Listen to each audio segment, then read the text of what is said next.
Hiya, this is Clare here from Clare. I'm Northern Ireland Hospice Artist in Residence, and today I'm just going to do a wee demonstration on how to create a mosaic. Now I'm using the hospice logo here today as my artwork, but I know not everybody would necessarily have the tiles that I have available in my studio. So I'm just trying to explain to you the basic breakdown of what a mosaic is. It's an assemblage of smaller pieces put together to create a larger image, and you can use that using any kind of material. So I mean, today I'm using tiles, but some people use glass, some people use stone, and if you're at home you could use loads of different things. You could use cut out bits of paper, you can make a paper mosaic, and I'll show you a couple of wee examples of stuff that I had. So I was looking around my house just to see what I would have lying around that wasn't necessarily bought for an art project, and I looked outside and I found just these gravel stones that I have to kind of combat the weeds in my front garden. So I took some of those out and I created just a very simple sort of natural image, just of a bit of a sort of swirl, using the different colour tones and the nice textures and relief elements of this. So it was just to show you that you can use different types of things to create a mosaic. Now this one is for outside, so we've got outside stones. I've also used an exterior quality wood, which is an exterior plywood, and I've used an exterior quality adhesive with that. So that's one option if you've got plenty of stuff in your garden or a garden shed, or if you're in a healthcare facility where you might have materials in a storeroom or something that you could access to do something like that, maybe decorate something for the garden. Go ahead, do what you can do. If you're have very simple bits and pieces of art, things that, for example, these are coloured stickers, which I started to create like a nice little pattern and shape just to show you that you can make a mosaic out of anything. Then go right ahead. Like I said, you could use coloured cardboard, anything that you can use to create these images, coloured buttons, whatever you can find. But today I'm just going to show a wee quick demo of a mosaic I've already started.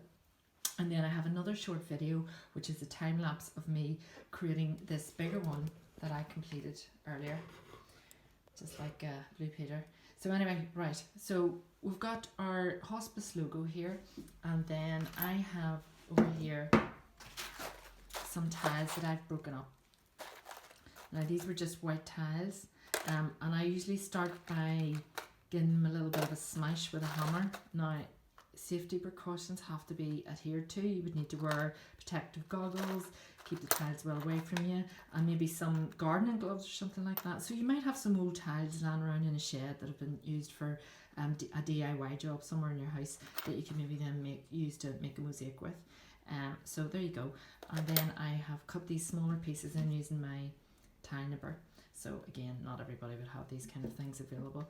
So I've already created the image. So I drew the image of the hospice logo on just with permanent marker, and then with my coloured tiles I filled in this area first, and then just for this piece, and because this is an exterior mosaic, just using regular MDF, and I'm just using regular PVA because this artwork isn't going to go outside, so we don't have to worry about frost or winter or anything like that.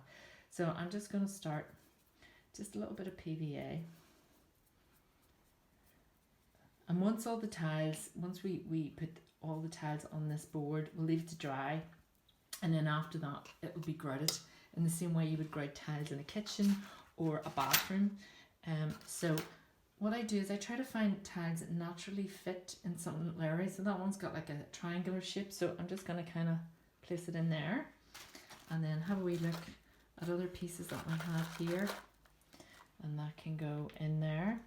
Now with mosaicing, you want your tiles to be quite close, but you also want a little bit of space in between them so that the afterwards the grout can go down and squidge down in amongst these little tiles, and then that will help seal the whole piece, and then hopefully then it will last a long time.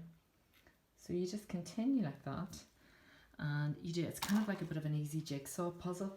You kind of know what the image is, but you're just kind of finding all of these nice shapes that can sort of hopefully fit in amongst one another. So you can sort of see how you sort of find these wee shapes that fit in amongst things. So I'm going to continue on like that, but as this will take such a long time, I'll end this particular part of the video, and then in the second part you'll see how I made the other one to the left. Okay, thank you.